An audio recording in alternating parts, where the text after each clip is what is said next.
Good morning, everyone, and welcome to the CRTPO TCC meeting. Today is Thursday, July 11th, 2024, and the time is now 10:09. Thank you for your patience as we started a bit late. I'd like to have a motion. Oh, I'm sorry. Okay, let me get myself together. Let's go around the room and do introductions. We'll start to my left at the table.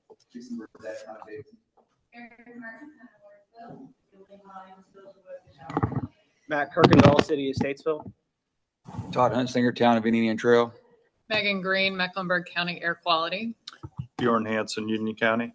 Roger Castillo, NCDOT, Transportation Planning Division. Mackenzie Nowacki, City of Charlotte, General Services.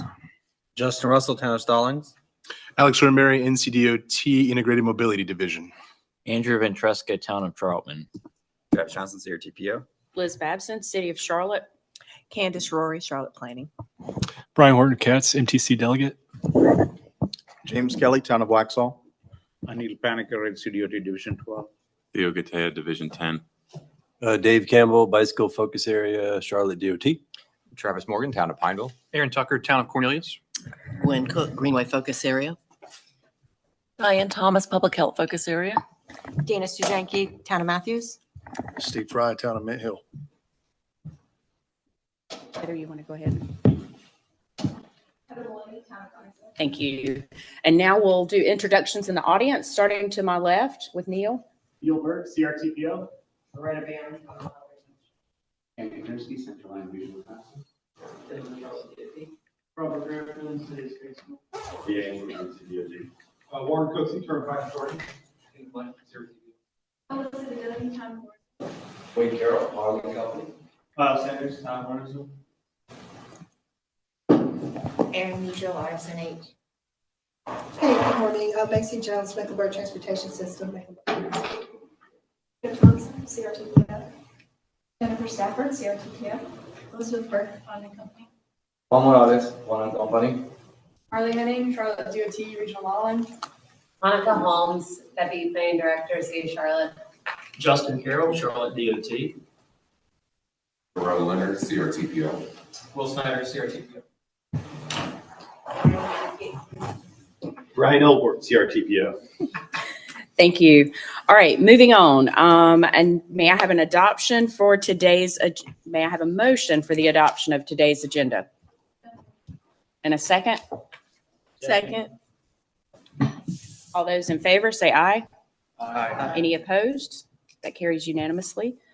Next item is consent agenda. May I have a motion for the adoption of the consent agenda for the approval of the June 6th, 2024 TCC minutes, 2024-2033 TIP amendments, and the Mecklenburg Transportation System TIP amendment, which includes a revision. Nope, we got it corrected. All right, awesome. May I have a motion for that action?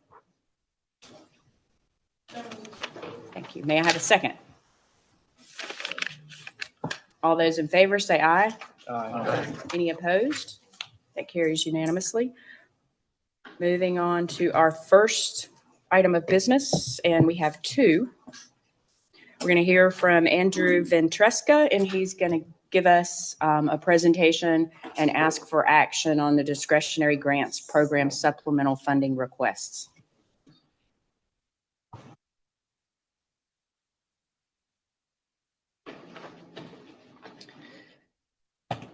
All right, good morning. I hope everybody's doing well this morning. This is the action item of the information item that we heard last month regarding the spring call for supplemental funding. Again, the action, as Madam Chair just mentioned, the action is to recommend to the CARTPO board to approve the about $7.9 million for the spring call to add on to two existing projects, and also amend the TIP as necessary. This should all be review of the two projects that we're looking at today. The first one is the Waxhaw downtown pedestrian and bicycle, downtown Waxhaw pedestrian and bicycle facility enhancements. This is about $100,000. The second one is the Torrance Chapel and West Catawba Avenue intersection improvements for Cornelius. This is the expensive lift, as we discussed last time. Approximately $7.8 million is an ask.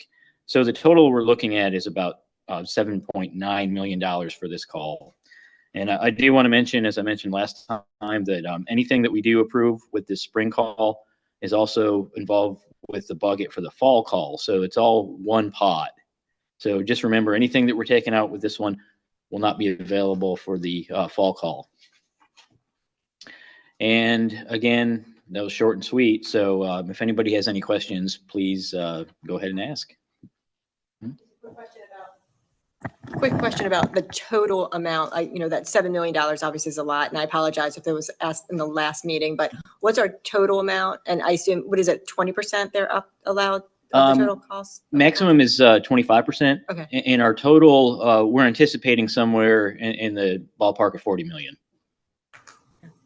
And of course, as we've had in the past, there's avenues where we might get more. So, but right now we're looking at about 40.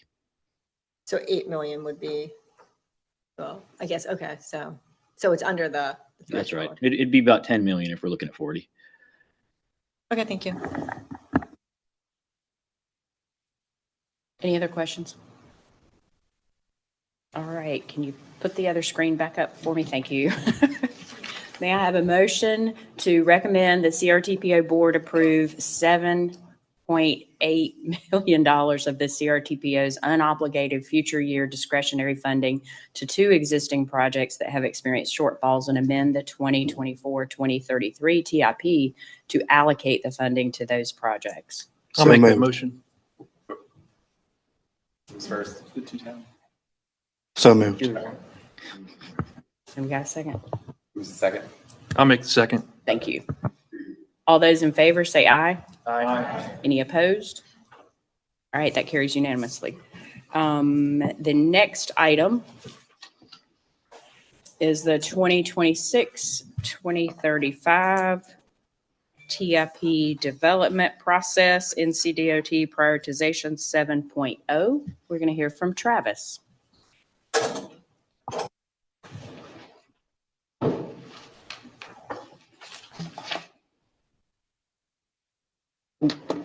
Hi, everyone. Travis Johnson. I'm here to give an update on prioritization 7.0 and the local input point process. The action we're going to be asking of you today is to recommend to the CRTPO board open a 14-day public comment period on the draft list of regional impact projects that are proposed to receive local input points assigned under the NCDOT prioritization 7.0, or commonly referred to as P7. So I want to go over the local input points, talk about the scoring criteria we used, and then talk about the schedule for the regional impact and division needs. And so again, for regional impact, we have the ability to affect up to 30% of the total score, with CRTPO's point allotment affecting 15% of that score, and then NCDOT's local point allotment affecting 15%. So for an MPO, we have 2,500 local points to allocate in regional impact, and we typically divide that up 85% towards highway and 15% towards non-highway projects. So that's 2,125 highway points and 375 non-highway points.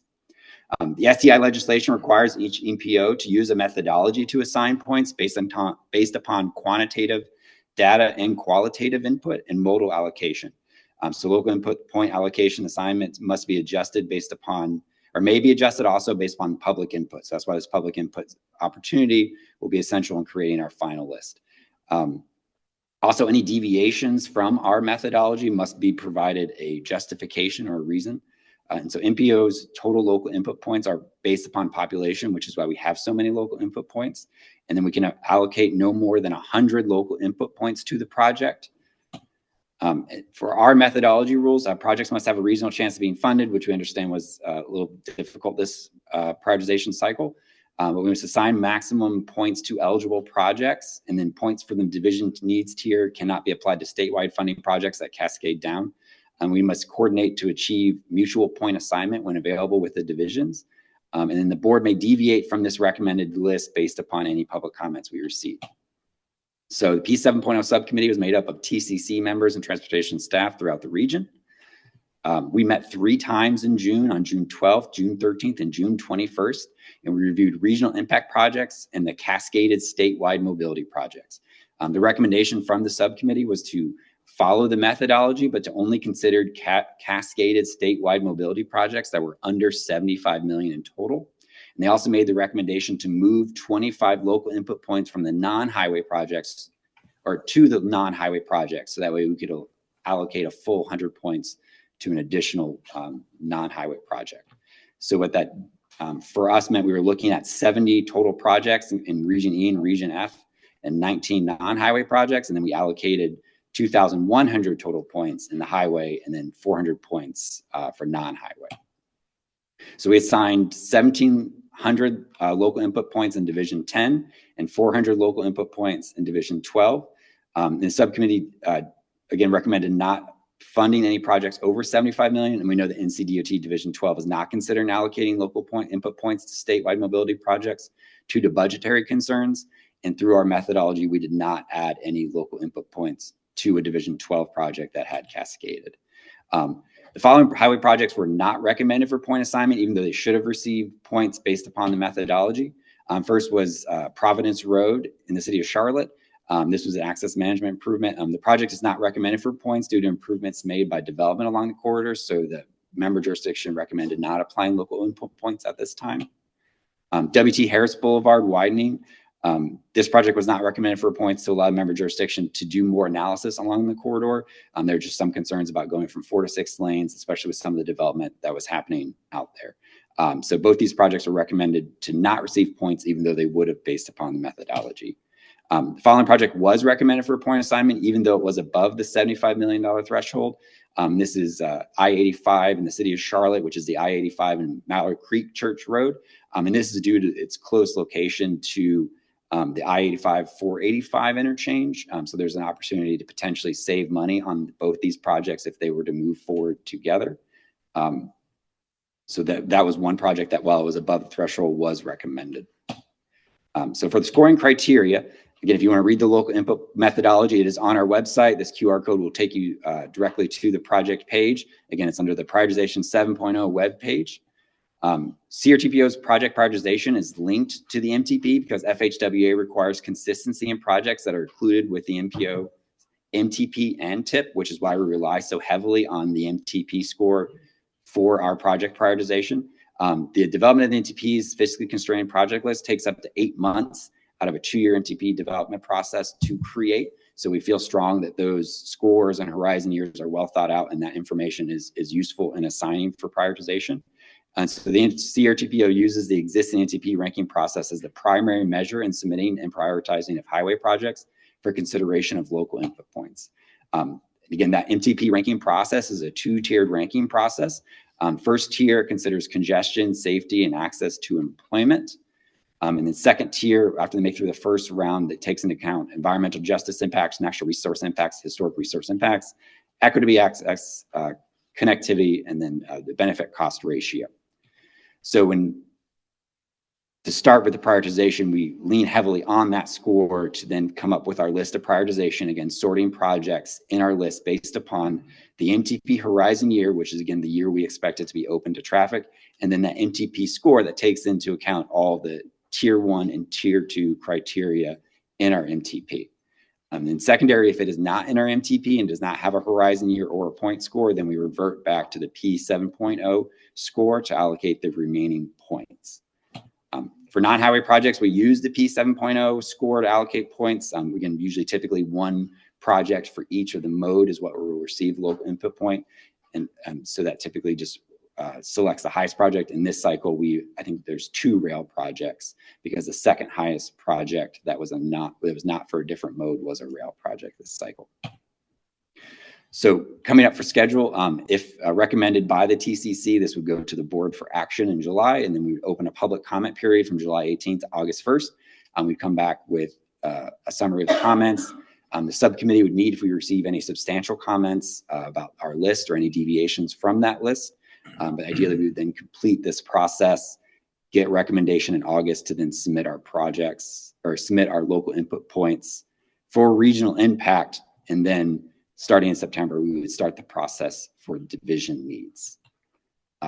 So again, the action is going to be to recommend that public comment period for the 14-day public comment period for the draft list of regional impact projects proposed for local input points assigned under NCDOT prioritization 7.0. And I'll pause and see if we have any questions. Travis, I'll check with our staff at CDOT on my specific question, but is the bike rep here, just a general question, for the non-highway projects, if there's let's say it's an intersection, like some of the projects you showed us, that is a barrier for bikes and peds to get across the freeway, would the non-highway scoring part of this process, those criteria that you showed us, would there be a way to capture in there, this project will really help bike or ped connectivity, or will really impact it, and maybe the scoring gets affected one way or the other? You mean for the ranking of the non-highway projects? No, it's a question about the highway projects. For highway projects. Connectivity, I believe, is one of the factors. So I'm going to turn to Neil. It was. So we use the MTP, and he typically leads the MTP process. Do you know how those are affected with? Sorry to put him on the spot and catch him off guard. So the MTP methodology is based similar to what NCDOT's methodology is for evaluating roadway projects. There is not any type of quantitative or qualitative methodology baked into those that give a benefit to bicycle or pedestrian connectivity. However, within our MTP, any roadway project that is not on a freeway or a limited access facility, we are assuming that there will be bicycle, pedestrian, and possibly transit betterments included within the scope of that project. Mm-hmm. And additionally, NCDOT requires that as part of their complete streets policy. So when we submit a project, they have to submit a form with that identifying what enhancements they'll be making, as long as it's not a restricted facility. Okay. Thank you. Sorry about that, Neil.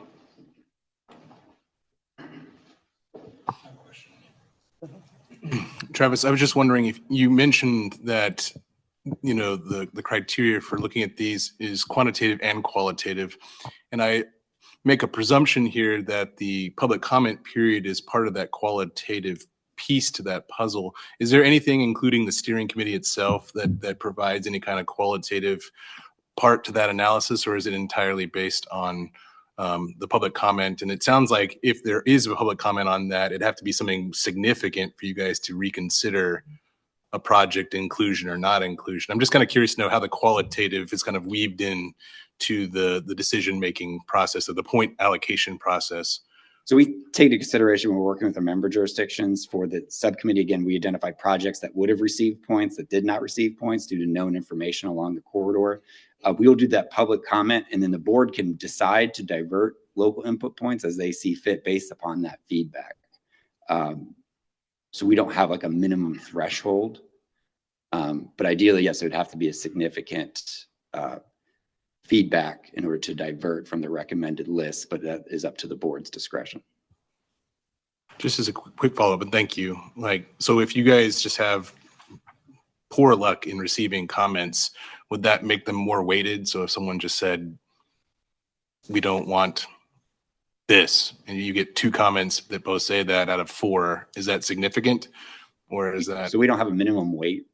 So if we get 4 comments or 8 comments, it would be the discretion of the board to decide if they were significant enough. Sure. We would, I mean, depending upon any comment we receive, we consider and see if there's any way we can apply that information to the recommended list.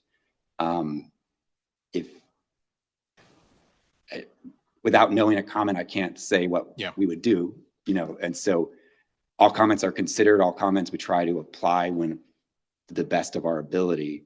But ideally, then we would take a list forward that would take into account known issues along the corridor. Yeah. And then it would be up to the board to decide if they would like to further deviate, but I can't hypothesize about unknown comments. I know my example was an absurd one, but it was just to kind of see. Right. We don't have a minimum threshold or a minimum number. So it's not like if we get 20 comments, then it changes. It's not set up like that. Great. Thank you very much. Okay. Any more questions?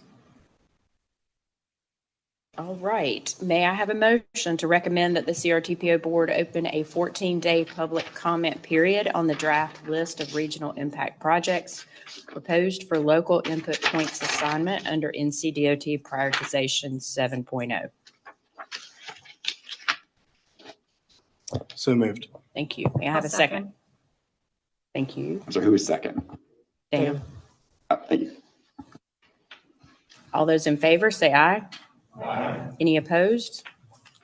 All right, that carries unanimously. Thank you, Travis. And I think, are you still up there? I'm still up here. One more. Okay. All right, moving into our information reports, and we have 7. So we're going to be here a while. Travis is going to present on the 2026-2035 TIP development process, existing and committed projects. Thank you again. Travis Johnson here, CRTPO. We're talking about the existing committed projects that are in the TIP.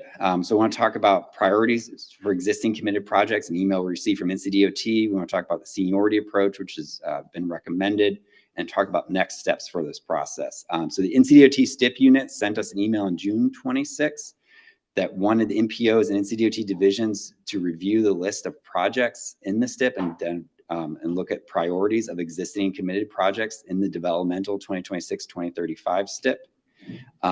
Existing and committed projects were previously selected for funding in 2024-2033 STIP through previous prioritization cycles. So these are projects that were nominated in P3, which is in 2015, P4, which is in 2017, and P5, which was in 2019. The input that they're being asked for the prioritization is to assist the STIP unit when adjusting schedules to meet the federal and state fiscal constraint requirements, as we've discussed before about how certain regions and divisions in prioritization have been over allocated. So in an effort to bring those into balance, certain projects might have to be delayed in order to meet fiscal requirements. So by providing the list of priorities for the existing committed projects, we'll be identifying projects that would then essentially be selected first to stay in the process. So NPOs and divisions must submit any revisions to this ranking to the STIP unit by August 30th. So we're given a short time frame to provide that feedback. Rankings are one input the STIP unit considers when developing the draft 2026 draft STIP. Other considerations that they're going to take into account is funding availability, project delivery schedule, project costs, project sequencing. So example, when 2 projects are close together, if there's an opportunity to save money that way, whether the project has been awarded federal discretionary funding and whether right-of-way has already been required or is actively underway. So in your agenda packet was a list of these projects in the proposed seniority or methodology order. We looked at the projects in the list and we tried to compare them based upon prioritization score, but keeping in mind that prioritization scores are changed between each cycle based upon recommendations from the subcommittee. So those prioritization scores are not directly comparable. Not all projects have MTP scores because of how old the projects are going back to P3. And then also many of the projects have a very similar horizon year. So it became difficult to come up with a way to rank it based upon horizon year or MTP score based upon how we were proposing to do the P7 process. So the process to rank projects in the MTP takes over 8 months. And so that would be difficult for us to, or that'd be impossible for us to do another analysis prior to that August 30 deadline.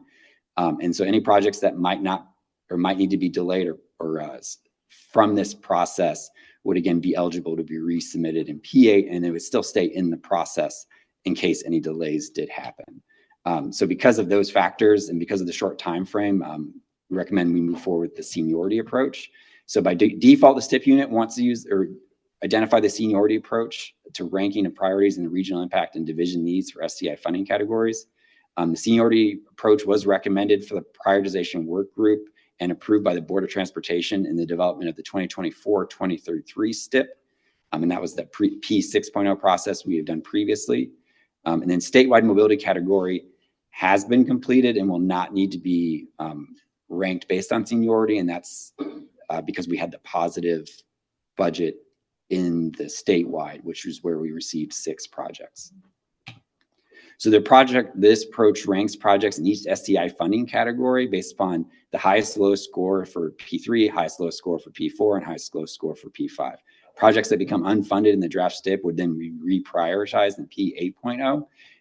And then again, this project list was included in your TCC agenda packet.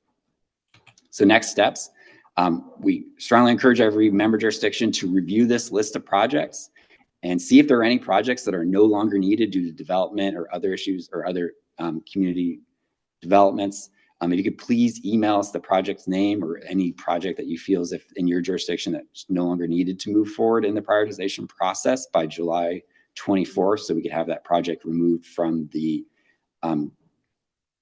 list. And then action will be requested of the TCC in August to make a recommendation to the CRTPO board to endorse that seniority approach to identify projects of existing and committed projects in the 2026-2035 TIP development. So with that, I'll pause and see if we have any questions. Any questions for Travis?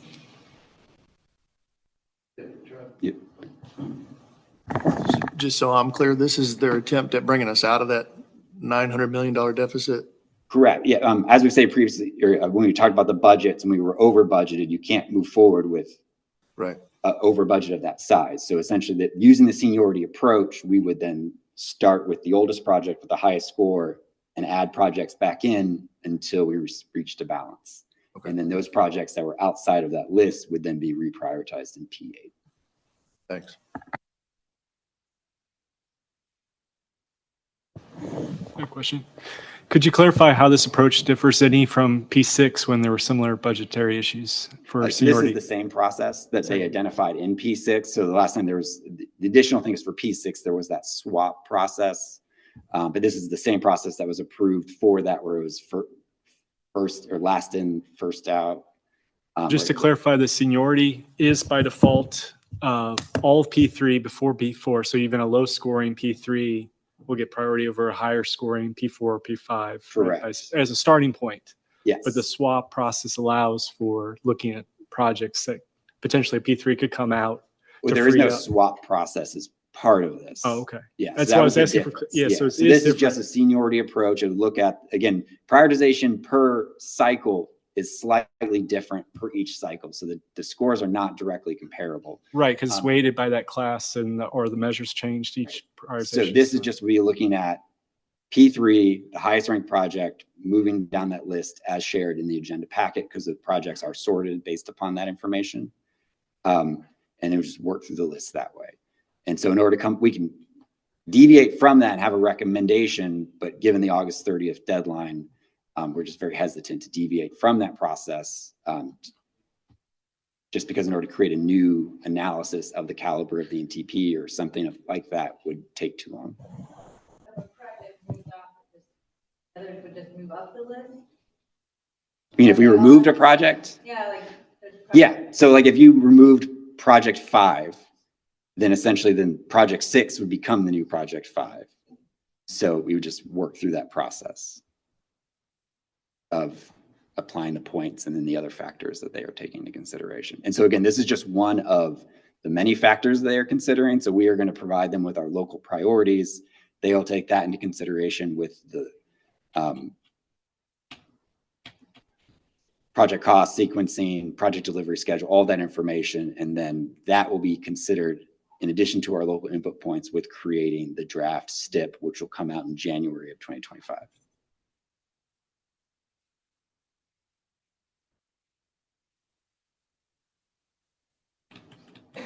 Any more questions? All right. Good discussion. Thank you. Thank you. Next, we're going to hear from Theo. All right. And he's going to share information about the 2026-2035 TIP development process funding availability update.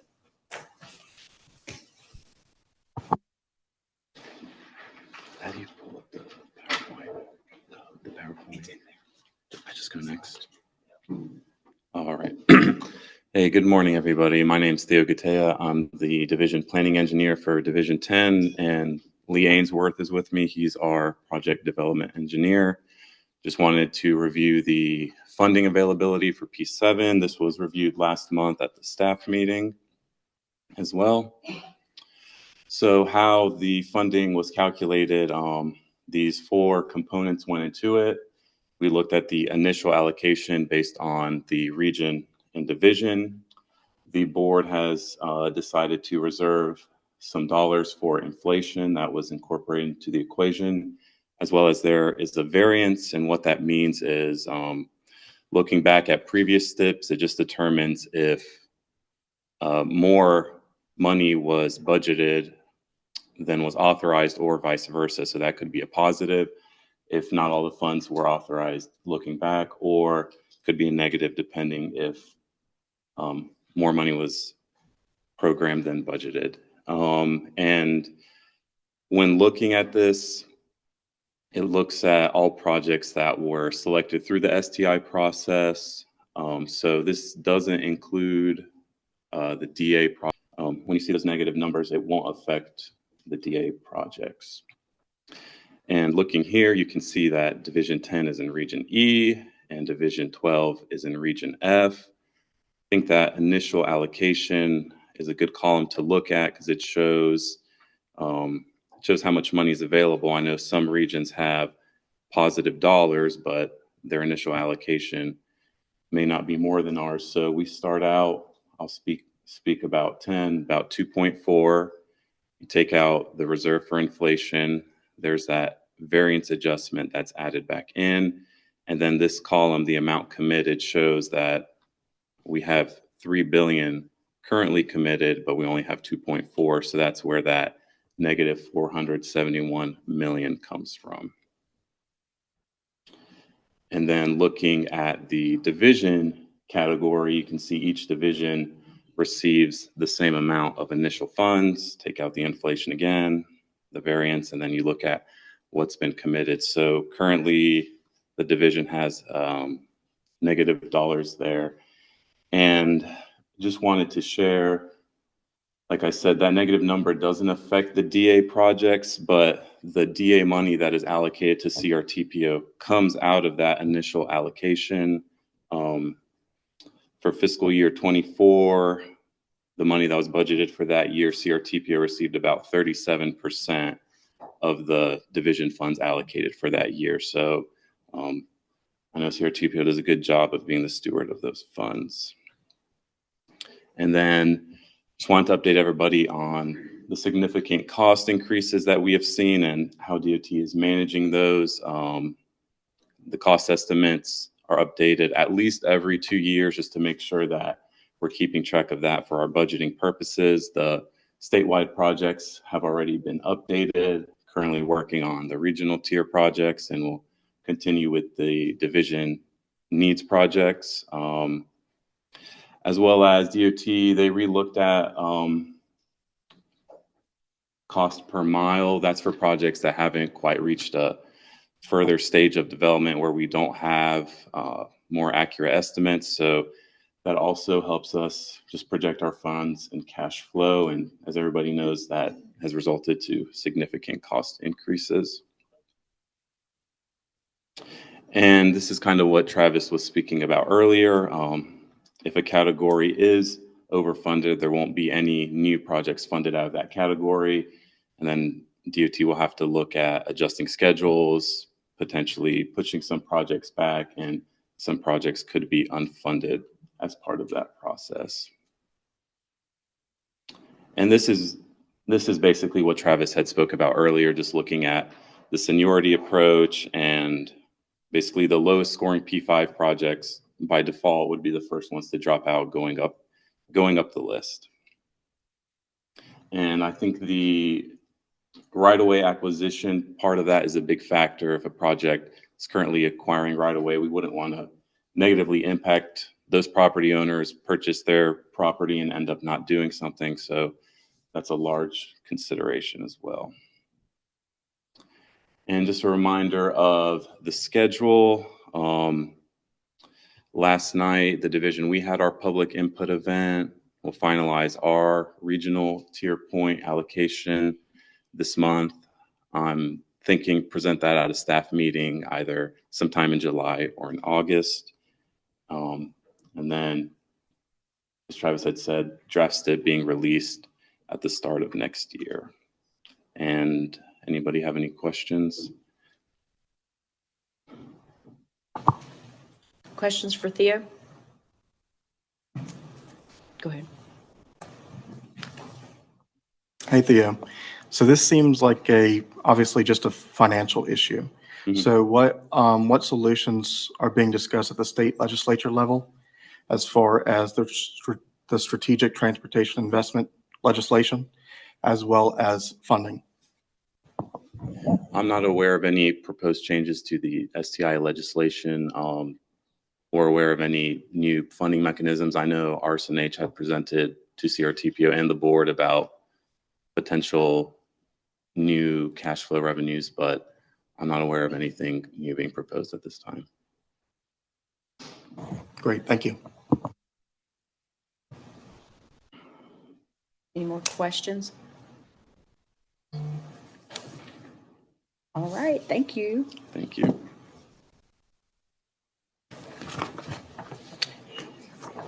Next, we're going to hear from Judy and Curtis on Title IV Limited English Proficiency Plan update.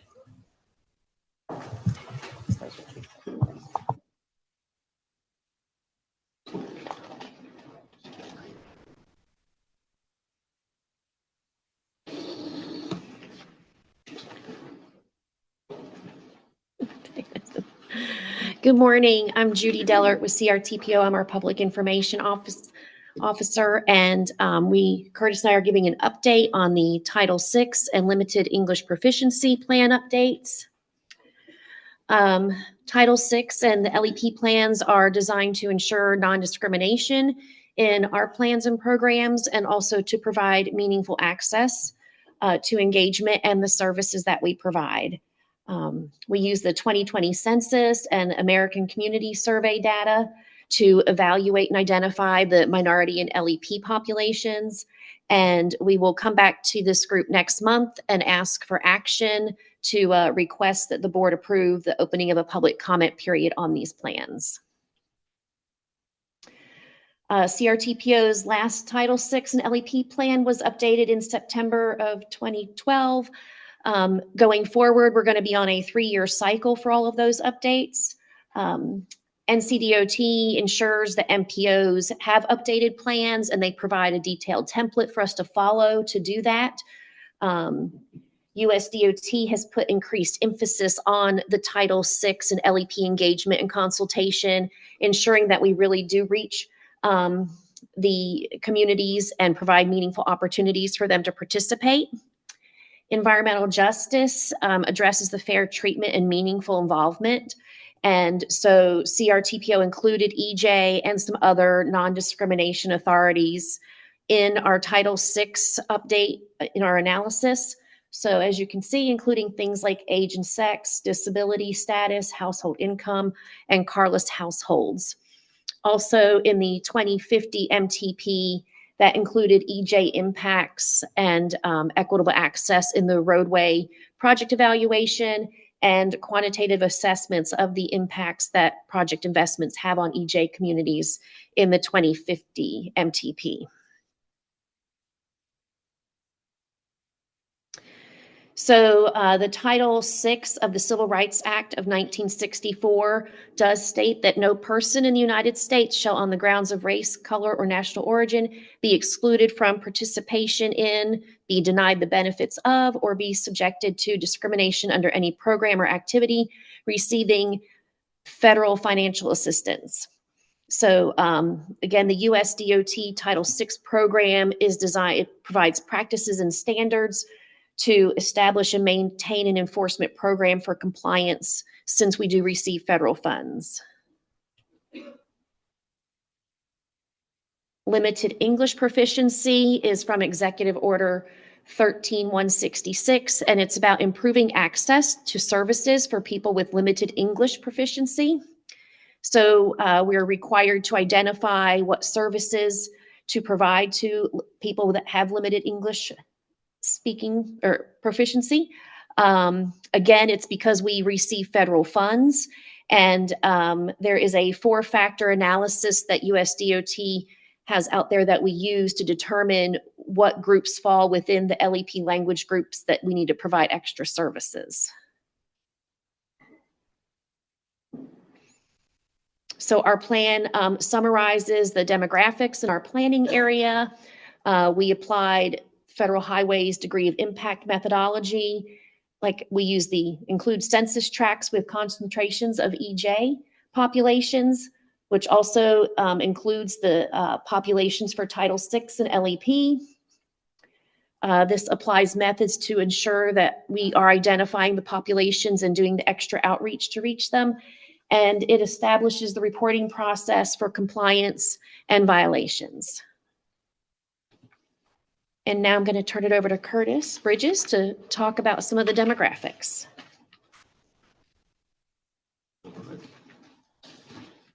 So I do want to talk a bit about the data that we have summarized for Title VI.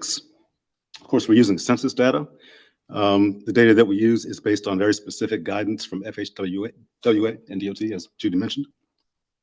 We were actually able to jump on a call with the FHWA and one of their census experts to talk about some of the data. But the point is that it's all very prescribed. I mean, they tell us exactly which tables to look up, which data to use, and it's a very prescribed process. And ultimately, what we're using for virtually all the data is 2022 5-year ACS, or American Community Survey data. So, of course, this is a chart with our LEP languages, or limited English proficiency. The takeaway here is that Spanish is still the only LEP language which qualifies for the safe harbor provision in Title VI, meaning that 5% or more of the population speaks English less than very well. So that means that that is the population which will have to translate materials for and do a little extra work on the language side for public engagement. I also want to highlight just a few, there we go, just a few of our other Title VI categories. Here, kind of drilling down a little bit more on Title VI, the highest concentration of, on LEP, highest concentration of LEP in Iredell County represents 9.4% of the tract population for that one particular tract. We can contrast that with Mecklenburg County, where the highest concentrations of LEP are in 3 census tracts, with 38, 37, and 31% respectively. And then in Union County, we have the highest concentration is in 1 tract, with 14% of the total population of that tract being LEP. Oh, sorry. There we go. That's Mecklenburg and Union. All right, looking at race and ethnicity. This is a graphic kind of illustrating which racial categories exist in our planning area and where they're located. Here, this is just kind of a simple dot map. Each dot represents 50 people. And of course, we have people everywhere, obviously. Looking at Iredell County, the main takeaway here is that the 2 largest communities, minority communities by far, are African-American and Hispanic or Latino populations, with 399,000 and 216,000 people respectively. But here's just to kind of zoom in on Iredell, Mecklenburg, and Union, so you can see where those people are located, where those populations are located. And obviously they are in each county focused more in the denser, more urban cities and towns. In Iredell, that's Statesville and Mooresville. Obviously in Mecklenburg County, that's Charlotte and some of the other surrounding towns. And then in Union, a little bit of kind of northwestern Union County and Monroe.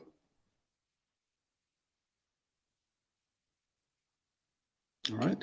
And then lastly, just one more highlight, looking at persons in poverty. The highest concentration in Iredell County is in 1 tract, kind of central to Statesville, representing 59.2% of the total population of that census tract. Looking at Mecklenburg County, the highest concentrations of poverty are in 2 tracts, representing 84% and 82% respectively, so fairly high. And then in Union, the highest concentration of poverty is in 1 particular tract, with 70.2% of that tract's total population. So again, we've got a ton of metrics for these Title VI categories. I just want to highlight a few of those, and if you have any questions, I'm sure we'll take questions at the end of this presentation. So I think I'm turning it back over to Judy.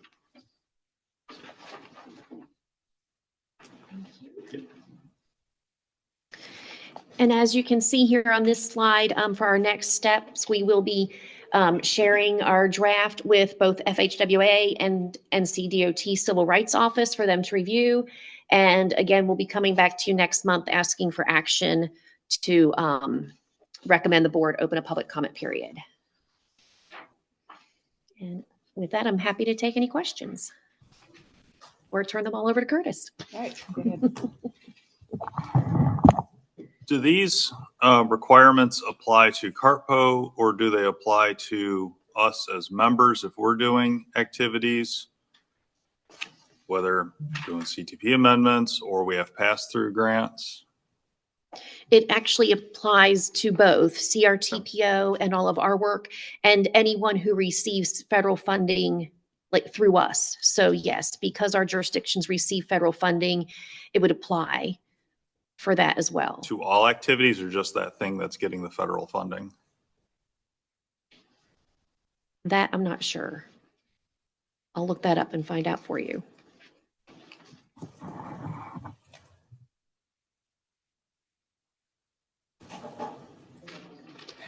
I'm assuming that the plan will be available in both English and Spanish during the public comment period?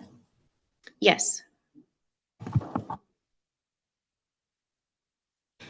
And is there a minimum requirement of participation from certain minority groups, underserved groups, to make sure that we're capturing the feedback that we need from those probably mostly impacted? There's not a minimum requirement of who we hear from, if that's what you're asking for. But we are required to do the additional outreach in those tracks that Curtis was showing, where they do meet the protected group classification.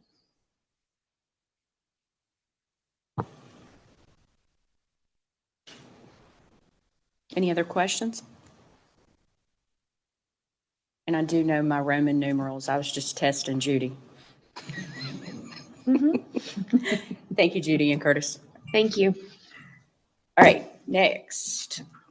We're going to hear from Neil on the 2055 MTP.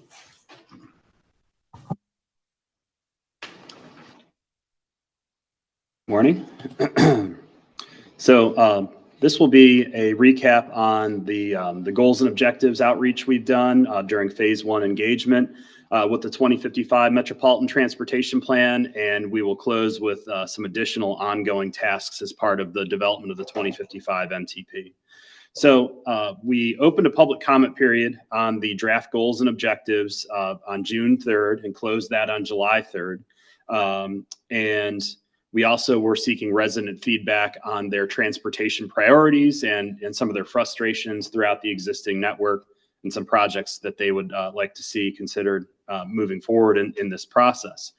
The goals and objectives this time around, we didn't seek to make material major changes to those. We were really trying to bring in some of the IIJA themes, which I'll cover here in a minute, as well as recommendations from our federal certification review.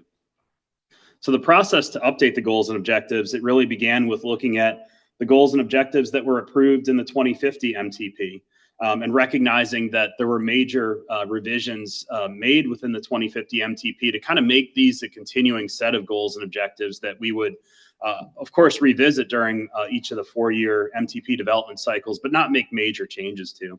So following that, staff and the consultant that we've retained, Kimley Horn, we did some initial review and update based upon the IIJA themes and the certification review recommendations. And then we brought the steering committee and the advisory committee in to provide their input on this. And there was some really good discussion that we had and good suggested modifications that staff and the consultants didn't initially identify.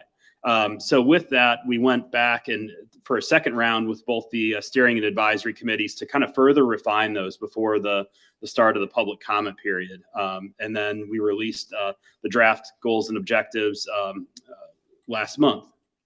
So the next steps, we're meeting with the steering and advisory committees next week to review the public comments that we received and then finalize those goals and objectives, just making sure there aren't any additional text amendments needed before those are brought before the TCC and the board next month for adoption of those goals and objectives. So in August, there will be action requested of the TCC to recommend that the CRTPO board adopt the goals and objectives. And again, these will really serve as the roadmap, not only for the 2055 MTP development process, but even after the MTP is adopted, we will use these as an implementation tool to make sure we're implementing the plan.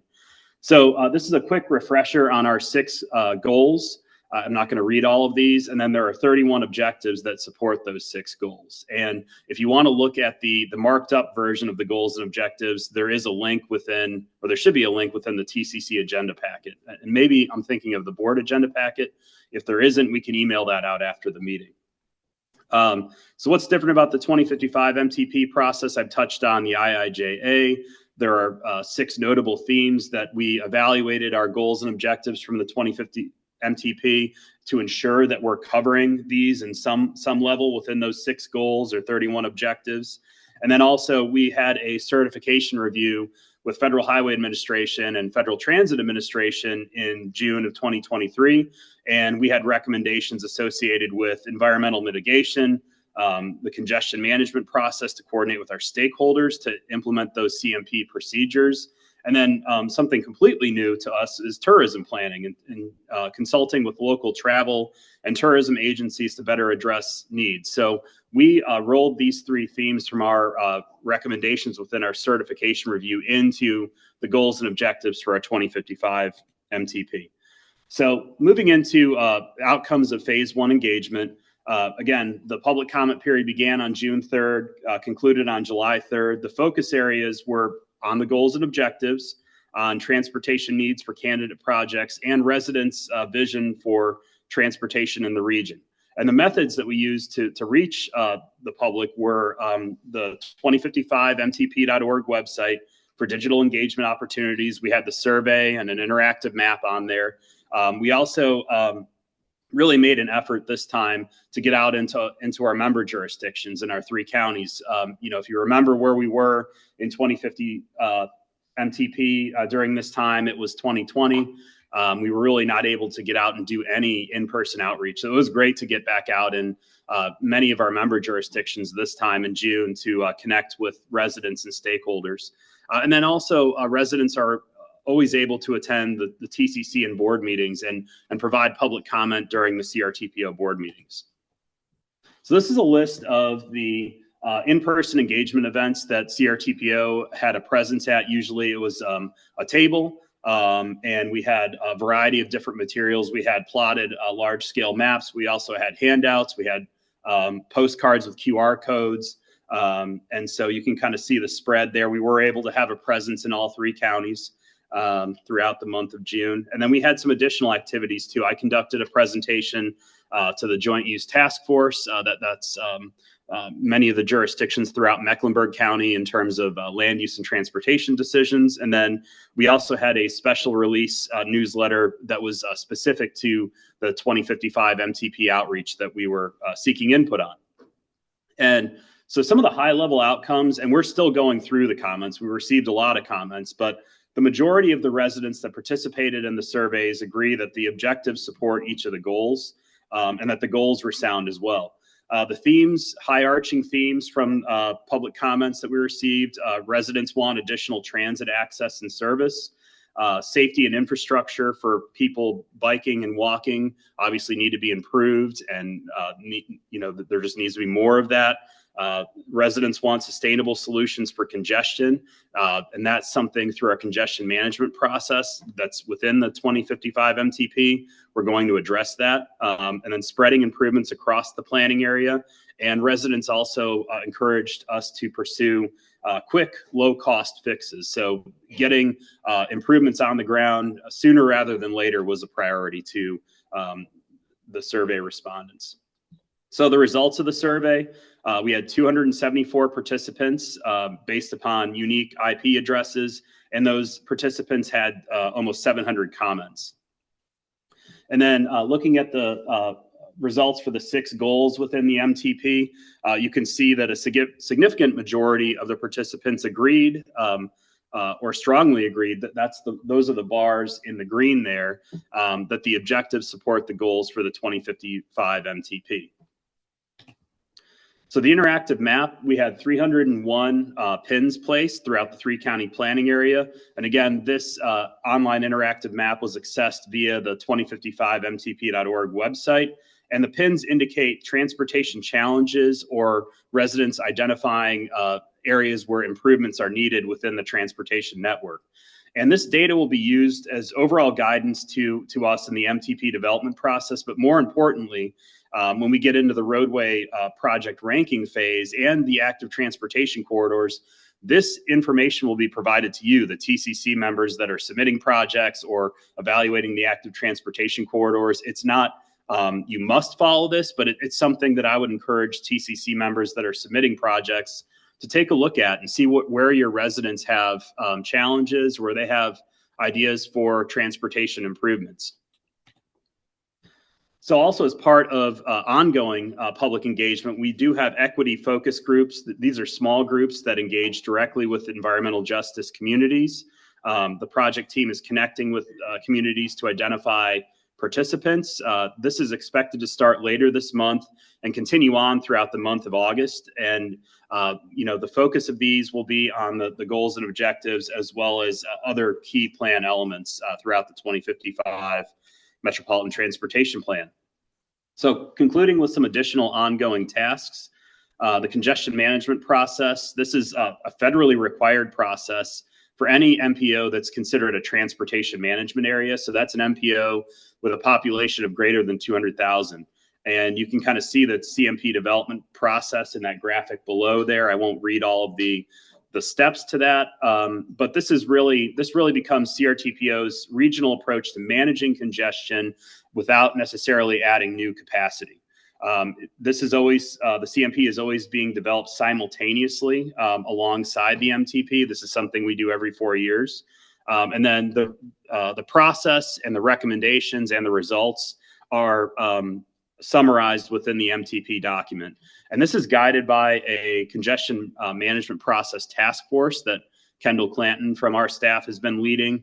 And now we're in the process of talking with the Metrolina regional model folks within CDOT about the data that we need, and then also identifying congested corridors throughout our planning area, analyzing those corridors, and then we'll be working with TCC members throughout our planning area to identify those strategies. Again, aside from adding capacity, are there other transportation demand management strategies or other strategies that can be used to ensure additional mobility along those corridors?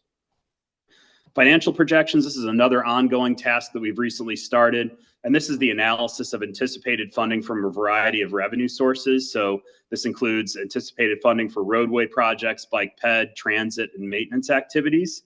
And we do the financial projections for the 4 horizon years for our MTP. So those are the 2025, 35, 45, and 2055 horizon years.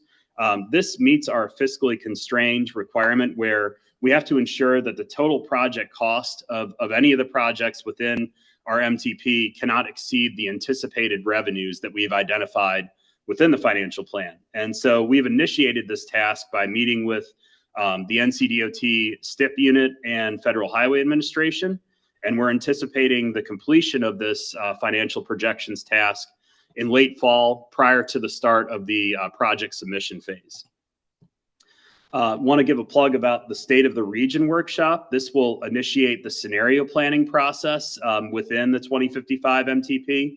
And specifically, the scenario planning process evaluates different land use trade-offs in terms of the development or improvements to the transportation network. We do have this scheduled for September 18th, 2024. This is designed for both CRTPO board members and TCC members to attend this. It'll be held before the CRTPO board meeting, and it will really help us determine the role and guide the process for scenario planning throughout the Metropolitan Transportation Plan development process.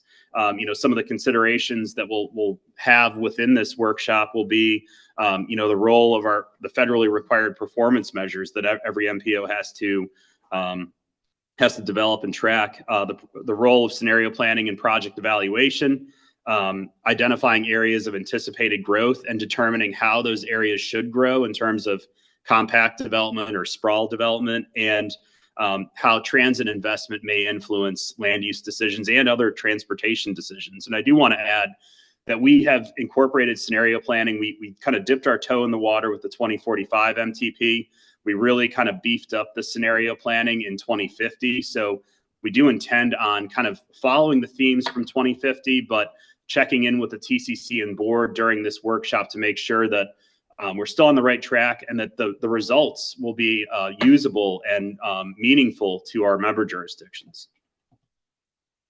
So concluding the presentation, again, August TCC meeting action will be requested to recommend that the CRTPO board approve the goals and objectives. A reminder about the State of the Region workshop that'll be held on September 18th. We're finalizing the financial projections late fall of this year, and then we anticipate opening the project submission window for 2055 MTP candidate roadway projects in December or January. And we'll provide, an exact date. We'll provide more guidance because, again, TCC members are the ones that submit those roadway projects. And in past MTP development rounds, we've held webinars or workshops to really walk through that process with TCC members prior to the start of that project submission window. Project submission window is usually about 30 days long. And in the past, I think with the 2050 MTP, we got somewhere in the neighborhood of 250 to 280 project submissions. And then we ended up with 64 projects in the fiscally constrained project list. With the financial outlook being what it is today, I would anticipate a smaller number of new projects emerging from the 2055 MTP. So, that concludes my presentation. Happy to take any questions that you all have about the 2055 MTP. I have comments on the interactive map that was used to solicit and collect the comments as a part of this process. It seems like there just wasn't a lot of input provided because you had 300 comments. 2/3 were in Union County. I mean, I looked at the map and I think Cuthbertson Road had more comments than inside of 277, which obviously is a little bit weird. Also, the comments that I was looking at, there were very similar copy and paste comments. They were very specific and they were popping up continuously, mainly bike ped type of comments, multimodal, which is perfectly fine. But the fact that they were submitted like on the same day and had very similar text made me think that they were the same person copying and pasting them. So I would ask that there be upper limits for how many comments any one person can submit, and also that I don't know how to get more input, but the distribution of comments wasn't really representative of the 3-county region as a whole. Thanks, Bjorn. I appreciate those comments. Yeah, we're still going through the raw data, but I did notice that there was a lot of the roadway comments were trending towards that part of Union County. And we really tried to do kind of an all approach strategy to try to get residents to, go through and provide their priorities and comments on the mapping. We did get good feedback too on the goals and objectives. And I mean, that's the primary focus of this first phase, but we always do like to get resident input on, the roadway or the transportation priorities and their challenges, because that is what we think kind of drives them to even participate at all. It makes it real for them. But like I said, we're still going through those comments, and we'll keep that in mind.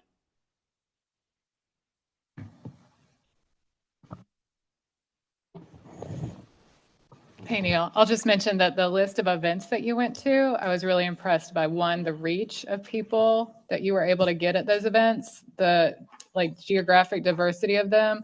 And so I think the strategy of going to places where people are already gathered and collecting input while they're there, rather than having kind of places where people have to come to you, has been really successful in this case. So Good job with you and your team. Thanks, Megan. Yeah, and when I first started with CRTPO, we would hold county-based MTP meetings, and the turnout was always horrible. So, yeah, this strategy has been working well for us. And our next phase of public engagement will be next summer, and it'll be focused around the fiscally constrained project list. So we'll be coordinating with all the member jurisdictions again. Hopefully, we can get a good turnout. I do also want to mention that we don't have to wait until next summer. If you all have an event and you would like us to staff a table there, or if you would like us to conduct a presentation to your board, your planning board, to a neighborhood group, we're available to do that throughout the life of the 2055 MTP development process, or even after we've adopted that. We love getting out in all of our communities and just spreading the word of the CRTPO. Neil, just a comment. Echoing Megan's points, really good job as far as helping to have those events across the region. I'll add that, Waxall's pretty effective as far as implementing various strategies as far as engaging the community. So we're happy to share those strategies as well. Thanks, James.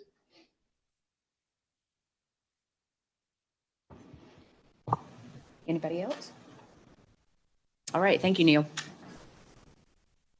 And next, we're going to hear from Bjorn on a CTP pedestrian map amendment.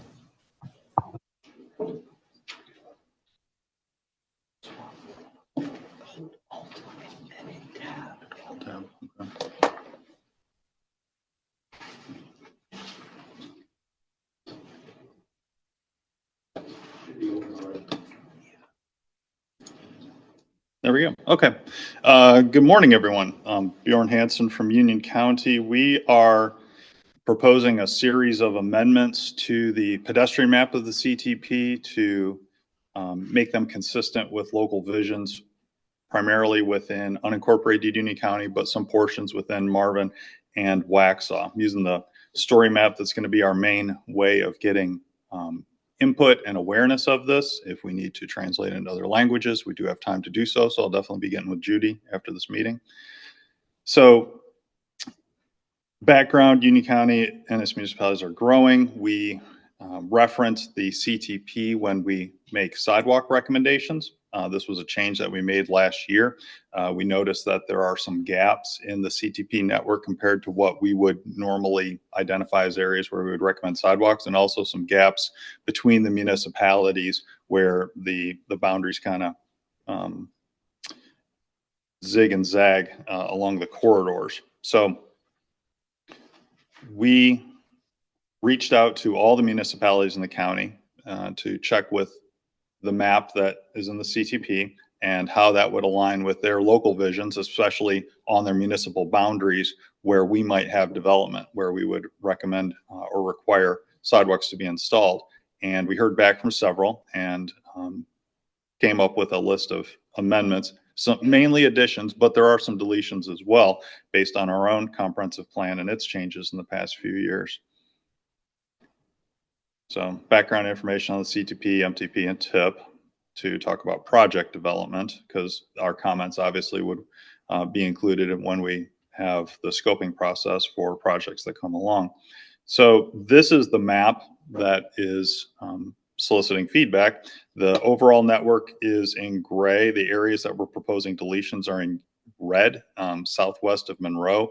These are proposed for deletion because our previous plan a decade ago envisioned sewer going into this area and more suburban residential development patterns. Since that time, we have pulled back our sewer plans, so this area will remain large lot residential, and so sidewalk recommendations didn't make sense. So we're recommending to remove those.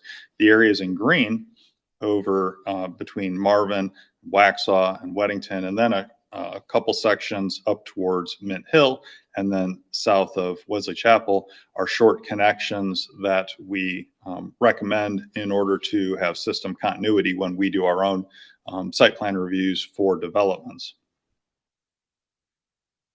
So our outreach process would be, of course, this says now, but it's for a month from now, 6 weeks from now when it would start, where we would take input through the online site. We're going to mail to all affected properties along these corridors. And then if anyone wants us to come present to their community group, whether it's an HOA or a municipal group, we're happy to present. Take those comments in September, digest them, see if there's any changes that need to be made, and then bring it back to our boards for recommendation, and then bring it back to CARPO in November and December. And we have hyperlinks to the municipal and county planning departments, the TCC, and the board for agenda packets. This is the outreach process we're going to use. We have a survey that's inside the story map. We have contact information for the municipal and county reps. What's cool about this is, and we really picked this technique up from Central Lina when they did the community viz review a couple months ago. When you provide your comments in here and you put a dot on the map, it's going to show up on the map that I showed previous, so that people are going to be able to see what other comments have been in real time as this process occurs over the month. So these are all the questions we're asked: demographic information, email address if they want to be or if they want to be contacted in the future as we're going through the adoption process. And here's a screen capture that shows the map. So you put your dot on the map, and it'll, whatever comments you provide will show up in the interactive map. So happy to answer any questions that you may have. This is for information. Obviously, we'll be coordinating on the outreach process that may be required by CARPO for any kind of translation, but otherwise this will be coming back in August for action. All right, any questions? Did you want to show Nah, good. Madam Chair. Yes. So Bjorn, just to clarify, this is just for pedestrian improvements, solely just those pedestrian improvements, those projects identified, correct? Yes, this is just to amend the sidewalk map. Great, thank you. All right, any other questions? Thank you. Thank you. You're going to have to. Next, we're going to hear again from Theo on NCDOT functional classification change request.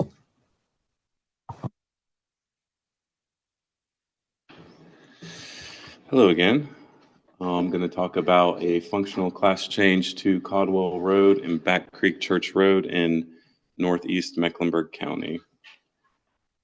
No review of what a functional classification is. It's just the process by which streets and highways are categorized based on their character as well as their intended purpose.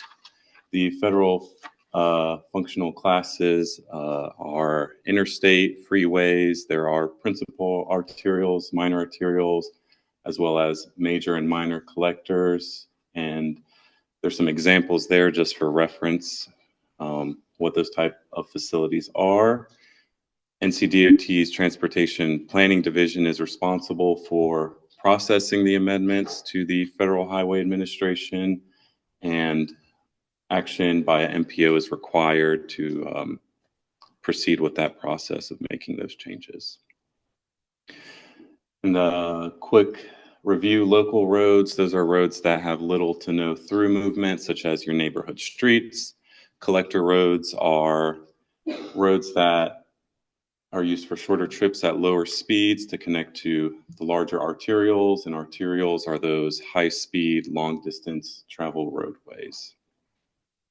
And some background on why we are pursuing this request is that in our neighboring MPO, the Cabarrus-Moran MPO, they requested that Caldwell Road and Tom Query Road be reclassified from local to minor collector. Those roads passed over the county line into Mecklenburg County. So to stay consistent, we just want to consider carrying those classifications over into Mecklenburg.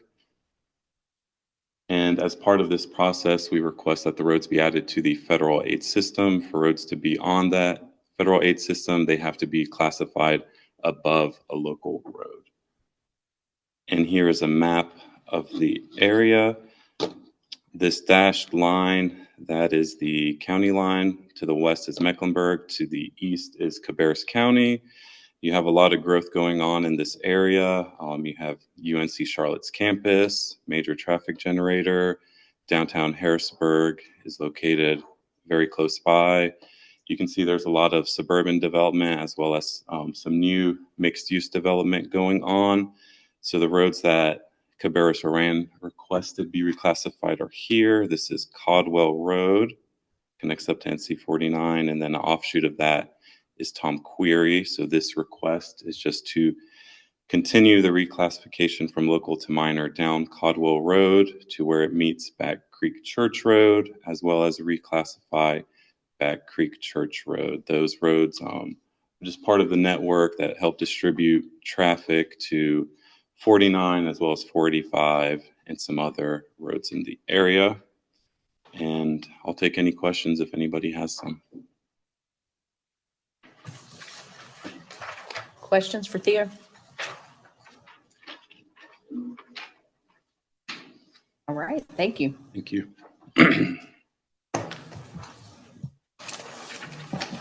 And next, we're going to hear from Kendall and get an update on the Beyond 77 Coalition. Good morning, everyone. Kendall Clan, CRTPO. I'll be providing an update on the Beyond 77 Coalition. First, I'll give a brief background on Beyond 77, talk about what led to the coalition idea, the proposed coalition structure, and lastly, a look ahead. The Beyond 77 study took place from September 2019 to January 2022. The goal of the study was to identify innovative ideas and to generate comprehensive recommendations with an immediate to long-term vision in mind. The CRTPO board adopted this study in January of 2022. Lastly, the study focused on the operations of the network surrounding the I-77 corridor. After the adoption of the study, we assembled a task force to guide us through the mobilization phase. Over the course of 18 months, we held 8 meetings, and during those meetings, the task force ranked and prioritized 26 recommendations. The creation of the coalition was tied in first place, and the coalition aims to form a partnership between our local jurisdictions and partner organizations to implement Beyond 77 recommendations. Here is the proposed coalition structure. Starting from the top, we have the executive committee. This committee will be made up of board member jurisdictions in the I-77 corridor, and their main responsibilities will be leading the alternative funding conversation in the region and making recommendations for these strategies and solutions. Next, we have the advisory committee. This group will be made up of TCC member jurisdictions in the I-77 corridor, and their main task will be working with CRTPO staff to prioritize the recommendations that will be presented to the executive committee. Next, we have the focus group. They will be the middlemen between the executive and advisory committees. They will review any material that will be shown to the executive committee, and the members of this group are current board chair Lisa Qualls, Board of Transportation member Tony Lathrop, and former board chairs Dr. Mike Miltich and Michael Johnson. Lastly, we have the business representation. We are still working on the membership for this group, but they will provide input on specific topics. Here is the member list for the executive and advisory committees. If you see your TCC role underneath the advisory committee, we will be requesting your participation. I know that I spoke to a few of you last month and told you about this. If you weren't here, welcome.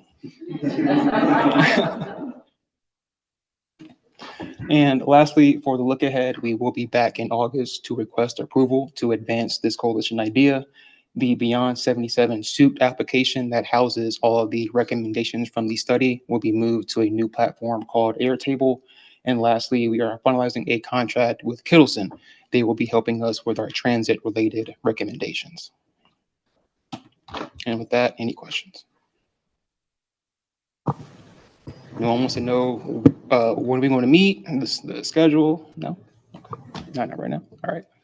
Thank you. Kendall, I have a question. Could you go back to the list or chart? The next one or this one? No, this one. You said your business representation members, you have not. Yes, ma'am. The reason for that is we're kind of struggling with trying to figure out how to mix business with politicians. So we're trying to, get the correct people in that group. Okay. And then you said about your schedule, your meeting. Yes, so the executive committee right now is anticipated to meet quarterly. It will be hybrid meetings. As we know, they're very busy individuals. The meeting schedule for the advisory committee, we're still working on. We all know that y'all would prefer a hybrid option, so that probably will be what will happen, but the schedule we have not determined yet. Yes, ma'am. I know you let us know if we're going to be expected to be on those committees, and I suspect the board members have also been notified. Yes, ma'am. Okay, cool, thanks. Well, if they were present last month, yeah, they've been notified. Any more questions? All right, thank you, Kendall. Okay, moving on to other reports. As always, you have in your agenda packet updates on construction projects in Division 10 and Division 12. And Theo and Anil are here with us today. If you have any questions for them, feel free to grab them after the meeting. Roger with Transportation Planning. Hello, everyone. So I just have a pretty quick update. There is a TBD newsletter in your agenda packet. I'm just going to go over a few deadlines of things just to make y'all aware of. Safe Streets and Roads for All, the final deadline for the planning and demonstration grants is on August 29th, sorry. This grant's not just for development of plans, but can also be used to test roadway safety approaches. A more imminent, I guess, deadline would be the bike amenities program being offered by the NC Division of Public Health. The deadline for this is tomorrow. So basically what this is if you want to request, they're offering a limited number of bike amenity packs, which includes a public work stand and 2 bike racks. So if you are interested in that, just letting you know the deadline is tomorrow for that one. And then also in there is NCDOT has a survey out in regards to the 2026-2035 STIP, and the online survey ends on July 17th. So the link to that is also there. And to make y'all aware also of some just recently released plans, the NCDOT Resilience Improvement Plan, there is a link for that in the newsletter, which can be very useful for, like, for example, the MTP that is currently being worked on, as well as any future plans or CDPs. So there's a link to that if you're interested in that plan. And also the NC Strategic Highway Safety Plan, there's a link for that as well if you're interested in any safety data that may be involved in that plan. But if you have any questions on anything on the newsletter, just please reach out to me and let me know. Thank you. Thank you. Alex? Thank you, Madam Chair. One quick update. Thanks. Good morning to everybody. So our sadly delayed IMD quarterly update, which I don't think you can call quarterly anymore, has been rescheduled, and we will be putting that on July the 25th, which is a Thursday, from 11 a.m. to 12 p.m. We do record those if you're unable to attend, and we put those and the presentation up on our website. So I will give Travis the information to pass along to you all, and hope that you are able to attend. Thank you. Thank you. No POC update today. Curtis?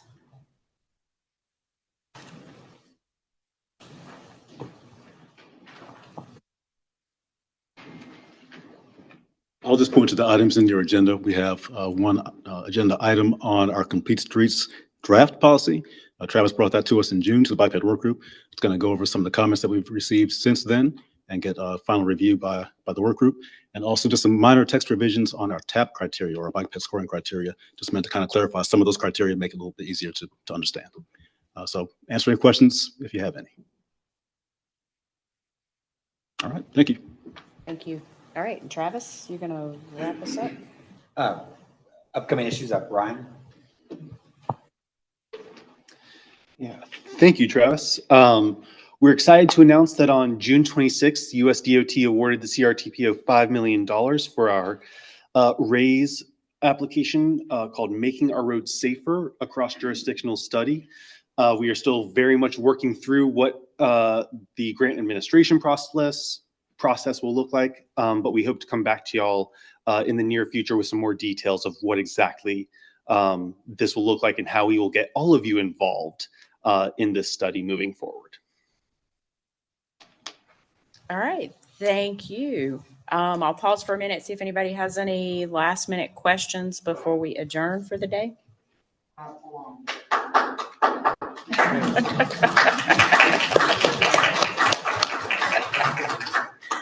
And celebrations are always accepted. All right.